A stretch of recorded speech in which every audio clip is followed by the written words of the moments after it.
नमस्कार मंडळी, मोनिका पाटील ब्लॉगमध्ये मी तुम्हाला सगळ्यांचं मनापासून स्वागत करत आहे. आणि आजच्या ब्लॉगमध्ये तुम्ही पाहणार आहात की तिखट सांडगे कसं बनवायचं, आणि तेच मी तुम्हाला या ब्लॉगमध्ये दाखवणार आहे. आमच्या घरात वाळवण बनवायला सुरुवात केली त्यावेळेपासून मी ब्लॉग टाकतेच आहे, तुम्हाला माहितीच आहे. कुरवडीचा टाकला आहे, त्यानंतर शाबूच्या सांडग्याचा टाकला आहे. तर आता मी तिखट सांडग्याचा ब्लॉग शेअर करणार आहे तुमच्याशी.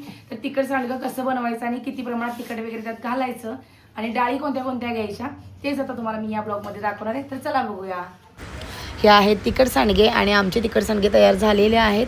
तुमचे झाले की नाही हे मला कमेंटमध्ये नक्की सांगा. आणि 2 किलोचे तिखट सांडगे आम्ही केलेले आहेत. तर 2 किलोला किती प्रमाणात तिखट घ्यायचं आणि त्यानंतर कोणत्या कोणत्या डाळी घ्यायचं हेच तुम्हाला मी या ब्लॉगमध्ये सांगणार.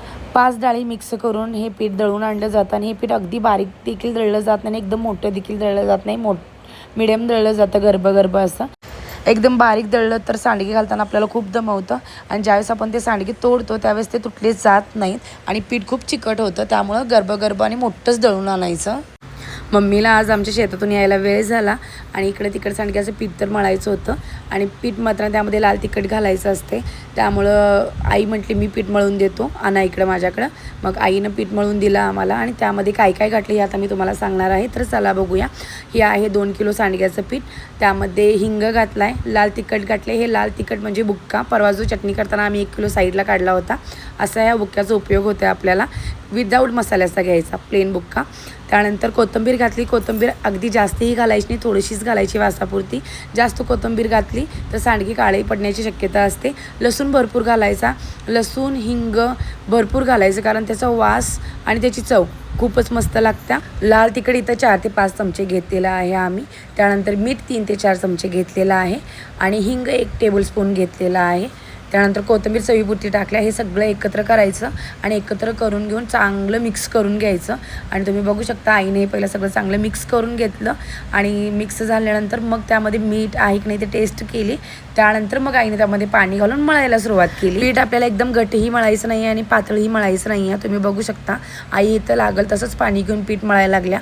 आणि जर घट्ट मळलं तर सांडगे तोडण्यासाठी दमवते आणि पातळ मळलं तर त्याचे सांडगेच येत नाहीत, आपल्याला तोडताच येत नाही ते. त्यामुळं मळताना मिडियमच पीठ मळून घ्यायचं. आणि इथं आमचं पीठ तयार झालेलं आहे, तुम्ही बघू शकता. आणि आम्ही सकाळी मळलं होतं आणि याचे सांडगे आम्ही दुपारी घालणार.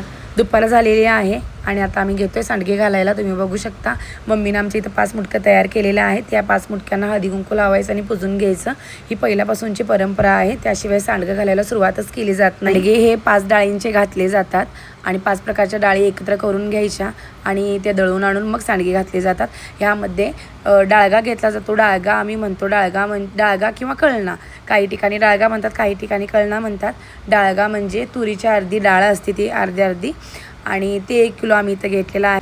मसूरची डाळ पावशर, त्यानंतर हरभरा डाळ पावशर, मटकीची डाळ पावशर. ह्या डाळी एकत्र करून स्वच्छ निवडून घेतलं आणि त्यानंतर मग गिरणीतनं दळून आणलं. दळून आणताना पण एकदम बारीक पिठासारखं दळून आणायचं नाही आणि लेस मोठं दळून आणायचं नाही, मिडियम गर्भ दळून आणायचं.